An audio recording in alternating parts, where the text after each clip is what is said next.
Are you attracted to law of attraction teachings? Have you been practicing them? Have you had success, or perhaps met with partial success and some disappointment? If so, you're not alone. Stay tuned. I'm going to help you understand what's going on and point to a completely different way that goes in the opposite direction.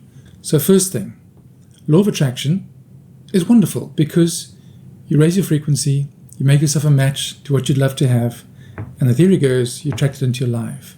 Now, that can work. You can say it's like a law of the universe. It works. The question is, though, how do you know exactly what you want or should have?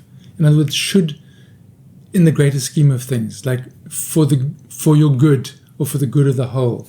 Fact is, you don't. And that's why many of us on the spiritual path feel sometimes attracted and sometimes totally ickified by law of attraction. Also, it seems to require quite a bit of work. You've got to keep maintaining, keep programming. And the mind loves that because it's something to do. But there's a deeper part of us which thinks that's quite a lot of work and maybe not getting results. And is it even what I want? And yearning for something more. Okay, so what is more? If we look at traditional manifestation techniques, it's all about the mind. We're very happy to stay in the mind and imagine. So imagination is the mind. Raising frequency is a mind and body, but it's mind because you get in control. I can raise my frequency. So you're in control of something, which means it's mind. And where mind is, there's also ego. So we mustn't always denigrate ego. Ego is necessary.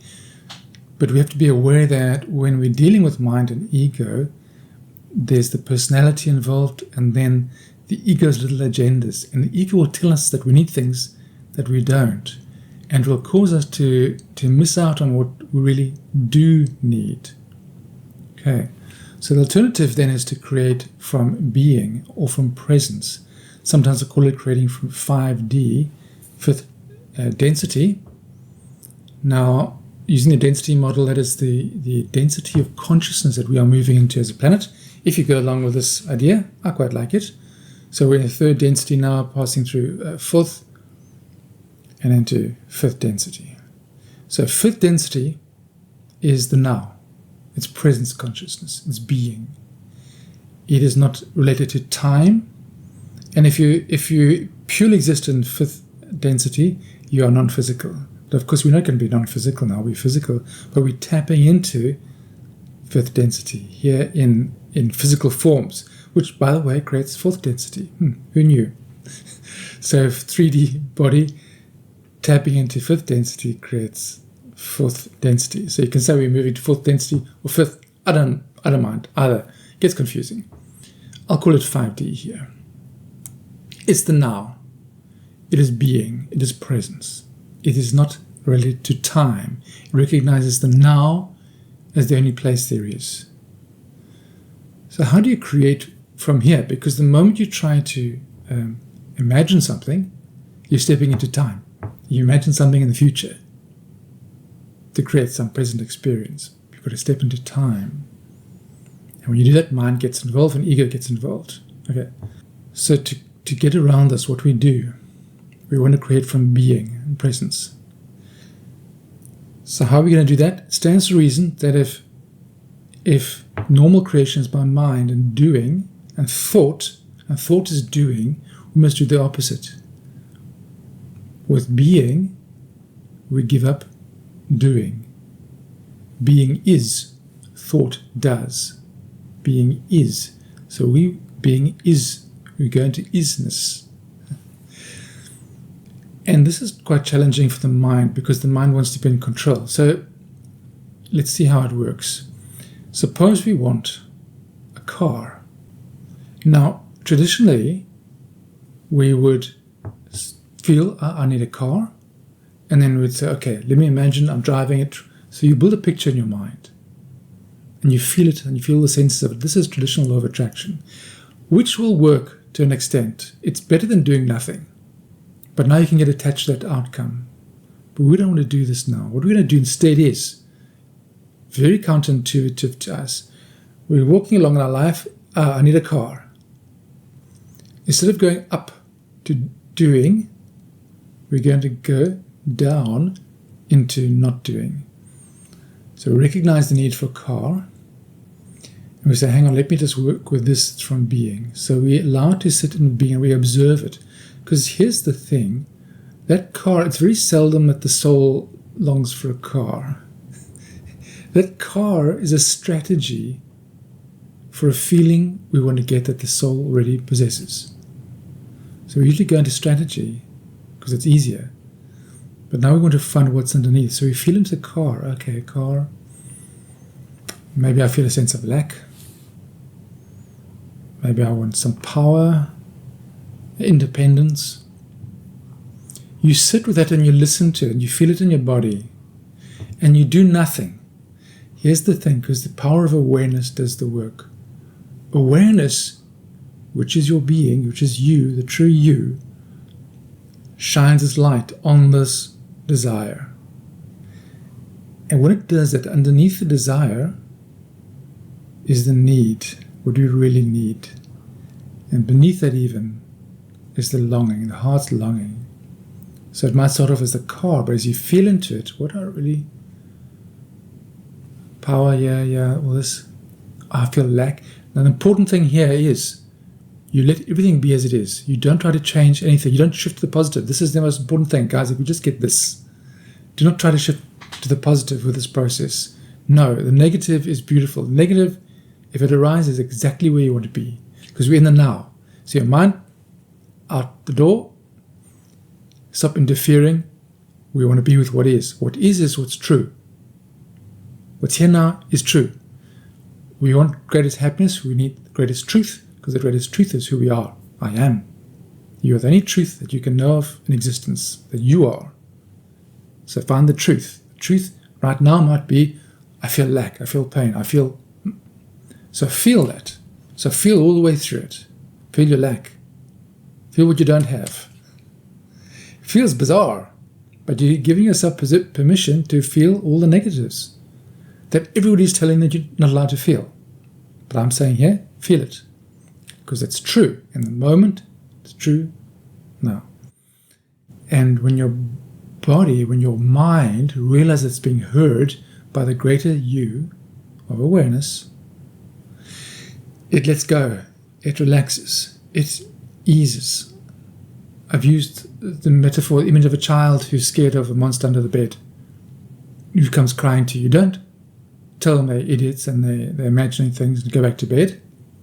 You listen to them. You go upstairs, help them look under the bed. Oh, there's nothing there.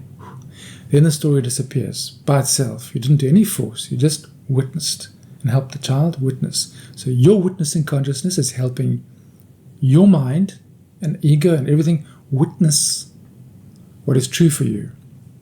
And in the truth will be the deeper longing. So letting everything be as it is, allowing negative, feel into it and allow it to just express and follow it and don't analyze. And then you might arrive at something like, what's happening in me now is I long for independence. So this car, it's not the car that I want, that's the strategy. What I want is independence.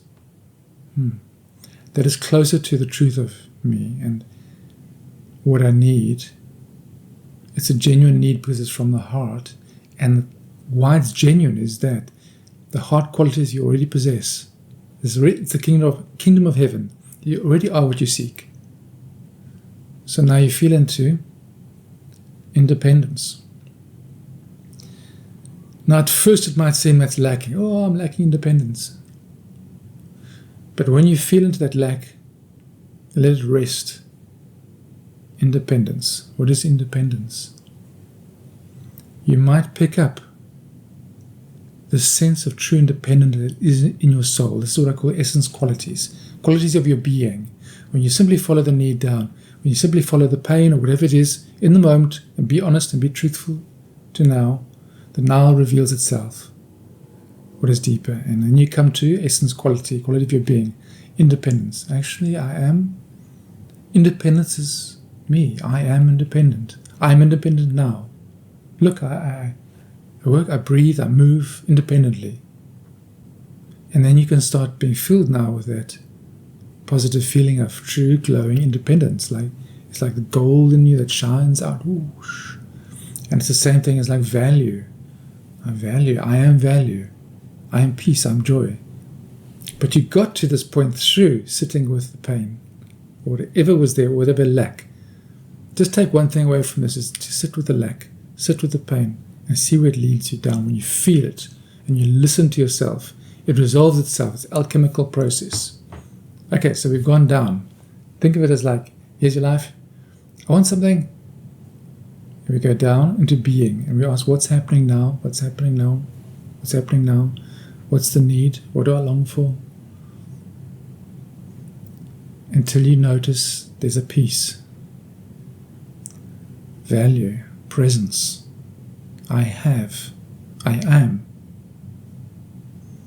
You've long since left the car up there in the world of action and mind, but now you're resonating with the gold.